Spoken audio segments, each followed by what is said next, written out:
तो hi guys, कैसे हो आप सब। आप देख रहे हो मोतरफी का यूट्यूब चैनल। वीडियो अच्छा लगे तो लाल बटन दबा के हमारे चैनल को सब्सक्राइब करो, साथ में घंटे को बजा दो ताकि आने वाला नोटिफिकेशन सबसे पहले आपको तुरंत मिले।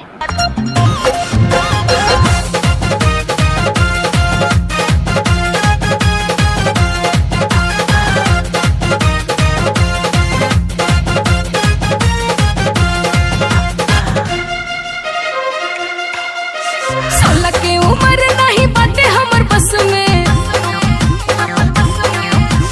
गजब लहर उठतावे नस नस में। 16 के उम्र नहीं बाटे हमर बस में, गजब लहर उठतावे नस नस में। खोजो तो दहिया दे है राजा, गरम मिजाज कैसे मानी हो कि चाहते गरमी बात हिया में, कि चाहते गरमी बात हिया में तरो बरफ के पानी हो। चाहते गरमी बात हिया में तरो बरफ के पानी हो, कि चाहते गरमी बात हिया में।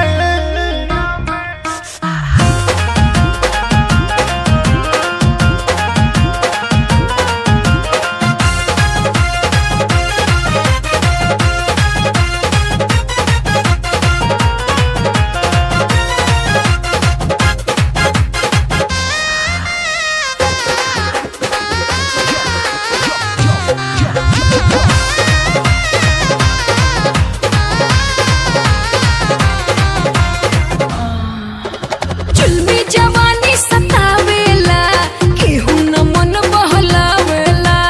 पहिया में धरा नए राजा, काहे न मजा उठावेला। बुड्ढे कप तो मेकअप कुल भी कर जाई हो। तोहार तो पल जवनिया सब घर जाई हो। कैसे बताई कहवा जाई, पूछो न तू परेशानी हो। सुना चाहते गरमी बात हिया में, कि चाहते गरमी बात हिया में तरो बरफ के पानी हो। चाहते गरमी बात हिया में तरो बरफ के पानी हो, कि चाहते गरमी बात हिया में।